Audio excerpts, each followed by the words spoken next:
E la Fabiana, è la Fabiana. Vieni qua. Scusate, Mario, scusate che passiamo un attimo. Aspetta che passo un attimo. Arrivi tu? Però abbiamo deciso di consegnarla. Allora consegniamola e buon lavoro, eh? Salvate tante persone, il vostro obiettivo fatelo col cuore. Grazie. Sicurezze.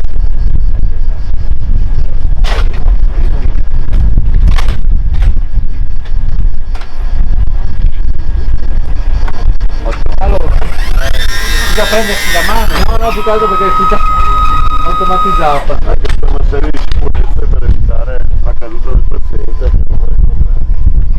Purtroppo una volta capitava e questa evita anche lo sforzo per gli operatori, Quindi si lavora in sicurezza per la persona, per questa l'operatore. porta 350 kg sopra ed è impossibile rovesciarla, cioè anche se uno monta in piedi qui non riesce a rovesciarla. Nota che una volta invece si chiudeva con le barelle. Perfetto. Benissimo. Quante ne abbiamo in giro di queste? Allora, questa è la prima che ci arriva ed è Ecco, allora. destinata a Chioggia perché erano veramente in difficoltà.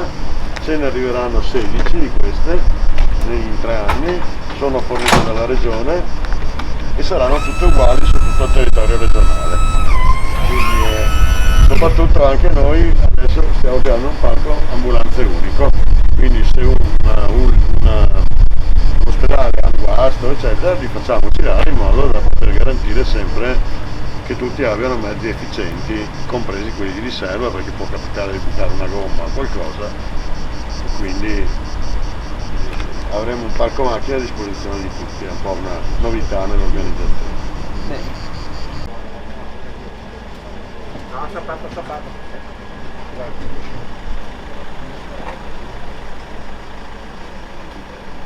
Discorso sicurezza degli operatori dei pazienti, questa è una barella, è una sedia che sale e scende le scale da sola, quindi è completamente motorizzata e anche qui evita lo sforzo ed evita il rischio per il paziente di poter cadere lungo le scale. Mette dei cingoli.